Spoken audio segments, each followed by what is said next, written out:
Hello students, myself Dr. Panchali Sharma, Department of English, SCRS Government College, Savai Madhopur. Today we are going to start the first poem, The Lotus Eaters, by Alfred Lord Tennyson.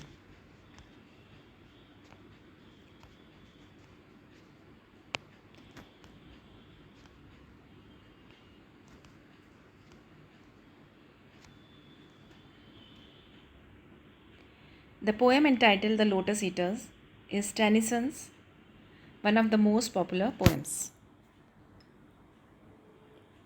Its second section, choric song, was included in Palgrave's Golden Treasury of Songs and Lyrics. Basically ये Tennyson की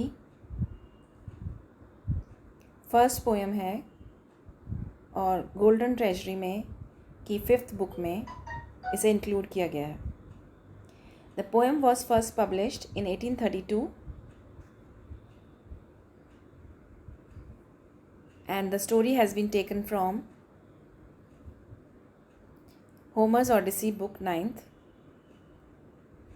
where Ulysses, the hero of this epic, is giving a description of his wanderings at the land of the Lotus Eaters, and during his homeward voyage from the Trojan War, Odysseus or Ulysses was the king of Ithaca, who had joined this naval expedition organized by the Greek chiefs under the leadership of Agamemnon, who is king of Menes.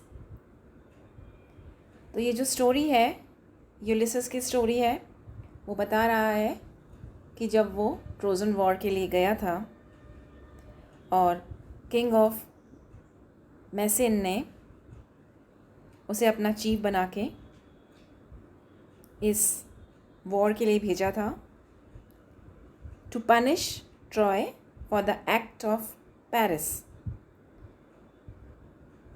Paris जो prince है, क्योंकि वो Helen को उठाकर ले गया था और ट्रॉय को पनिश करने के लिए बेसिकली ये लोग जा रहे थे ताकि वो किंग ऑफ स्पार्टा की जो वाइफ है उसे वापस ला सकें. This war lasted 10 years and now after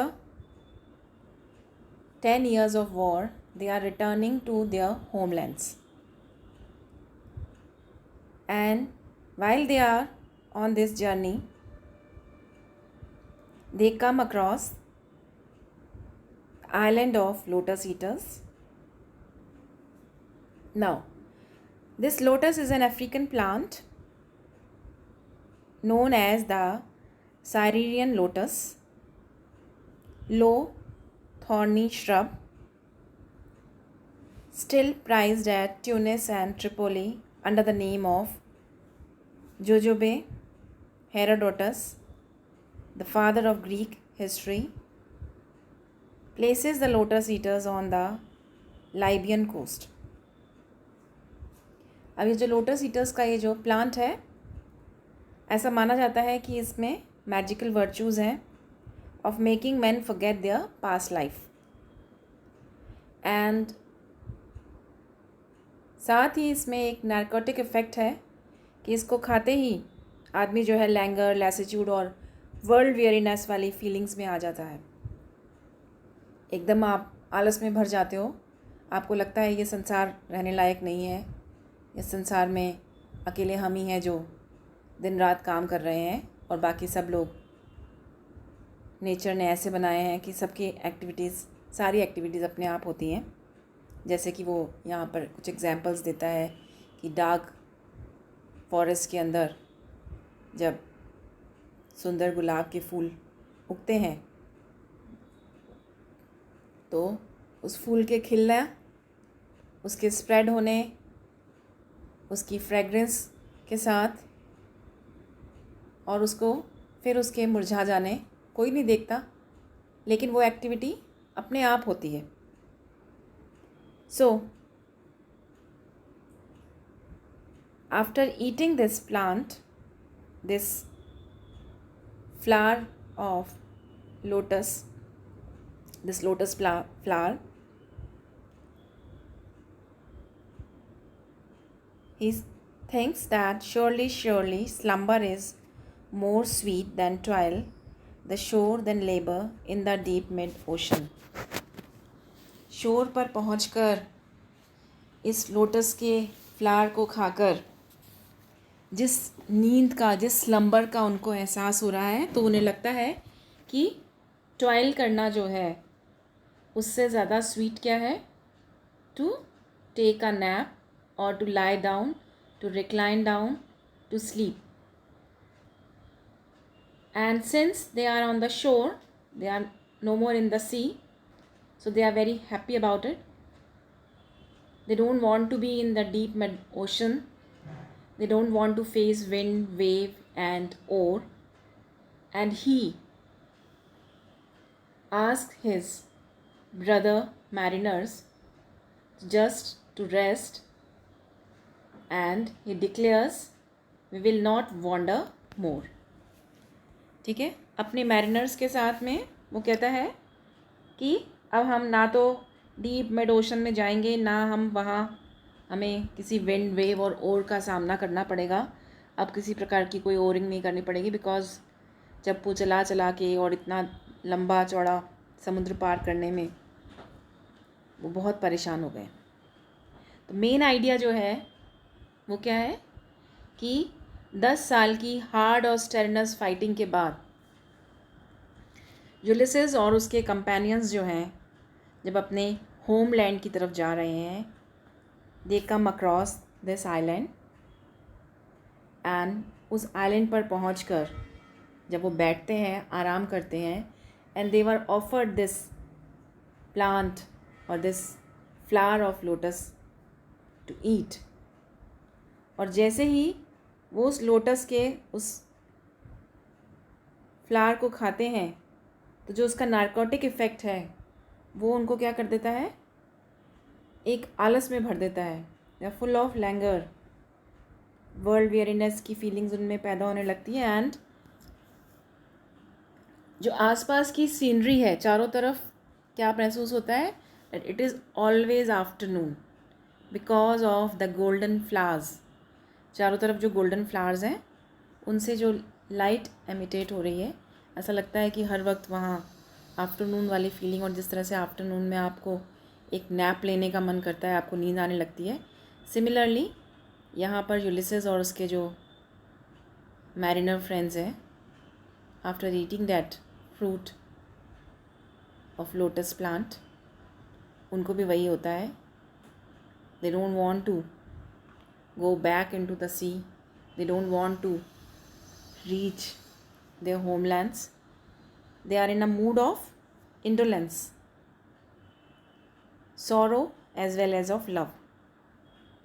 जो सीनरी है वो आपके अंदर इंडोलेंस की फीलिंग्स भी इंस्पायर कर रही है.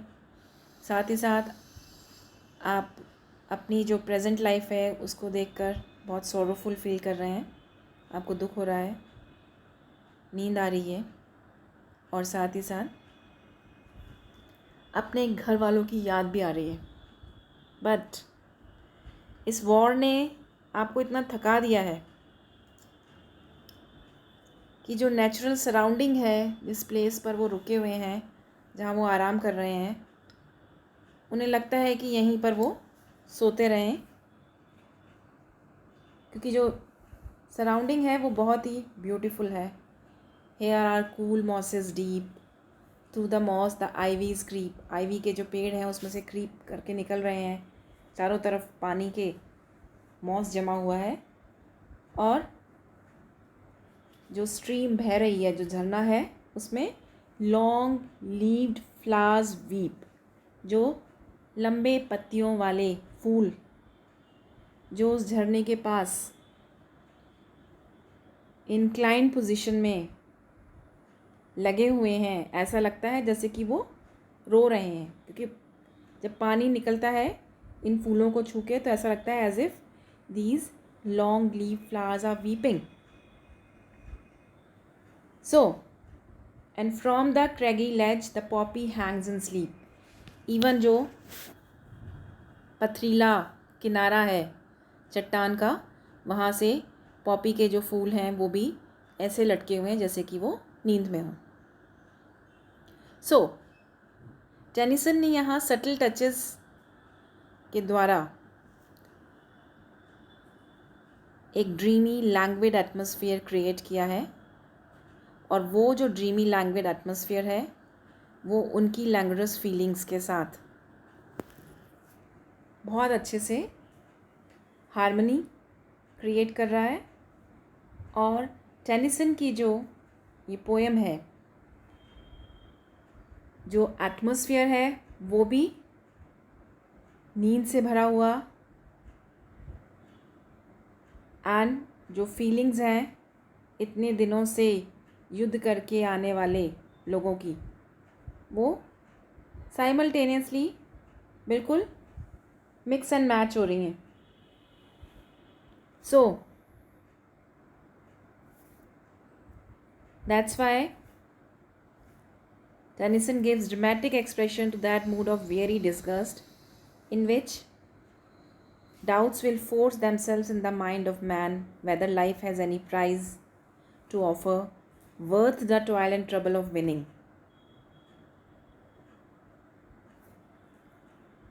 यानी जब आप अपने आसपास देखते हो कि प्रकृति में स्वतः ही सब चीज़ें हो रही हैं, कोई नहीं है उन्हें अटेंड करने के लिए, but automatically things are happening. So तो ये जो मैन की लाइफ है उसमें जितना उसको टॉयल, जितनी ट्रबल करनी पड़ती है हर चीज़ को विन करने के लिए, क्या ये वर्थ है?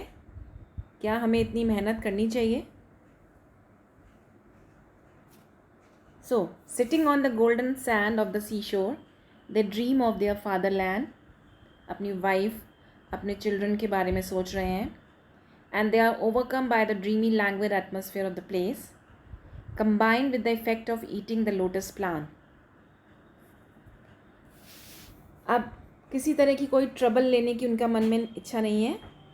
They don't want to take that sea voyage, they don't want to reach their Holmes.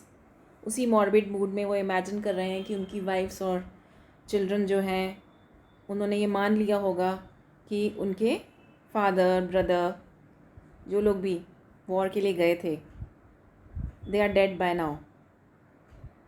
और अगर वो वहाँ पहुँच भी जाएंगे तो they will not recognise them. और उनका जो सेटल लाइफ होगी उसमें एक हैवॉक क्रिएट हो जाएगा उनके वहाँ पहुँचने से. सो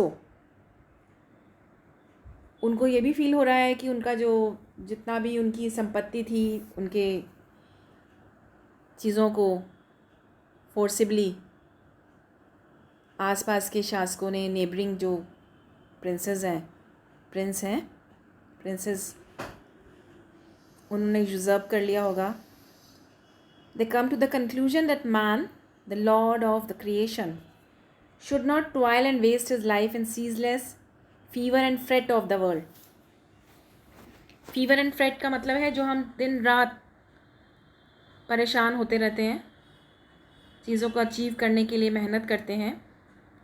तो वो कहता है कि ये फीवर और फ्रेट जो है वो डिज़र्व नहीं करता कि हम इतनी मेहनत करें, बिकॉज़ कुछ चीज़ें ऑटोमेटिकली डेस्टाइंड हैं और आपको ऑटोमेटिकली मिल जाएंगी. इसीलिए उनको एनवी हो रही है एल्सियन गॉड से, जो कि एक बहुत ही केयर फ्री लाइफ लीड करते हैं, अपन ले हेवनली बेड्स में एमेरेंथ के सो रहे हैं, केयरलेस ऑफ ह्यूमन मिजरी. हम इतना चिल्ला रहे हैं, चीख रहे हैं, भगवान से प्रे कर रहे हैं, प्लीज़ हेल्प अस, और वो बिल्कुल केयर फ्री हैं, उन्हें कोई ध्यान नहीं दे रहे. They are reposing on their heavenly beds. So, they think that they had enough of hard toil and motion. और कोरिक सॉन्ग से पहले ही वो ये रिजॉल्व कर लेते हैं. कोरिक सॉन्ग जो इस पोएम का सेकंड पार्ट है, उससे पहले ही they come to a final decision कि अब हमें इस रेस्टफुल स्लम्बर से बाहर नहीं आना है। ये जो मीठी मीठी प्यारी नींद है जो कि उन लोटस के फ्लावर्स को खाने के बाद उनको ज़्यादा फील हो रहा है कि लाइफ में सबसे पीसफुल, सबसे अच्छी चीज़ जो है that is sleep. So they decide not to waste their lives in vain wanderings. बिना काम यहाँ वहाँ समुद्र में भटकना और अल्टीमेटली अपने घर पहुँचना, और घर पहुँचकर जो सीन है वो कोई वही बहुत ही वेलकम सीन नहीं होगा, because we will create a turmoil, a trouble in their peaceful lifes. ऐसा सोच के वो कहते हैं, let us swear an oath and keep it with an equal mind in the hollow lotus land to live and lie reclined. आओ हम शपथ लेते हैं कि हम इस लोटस लैंड, ये जो हॉलो लोटस लैंड है, यहीं रहेंगे, यहीं आराम करेंगे, on the hills like gods together, careless of mankind. So this brings us to the end of the poem. Thanks for joining today's class. Thank you.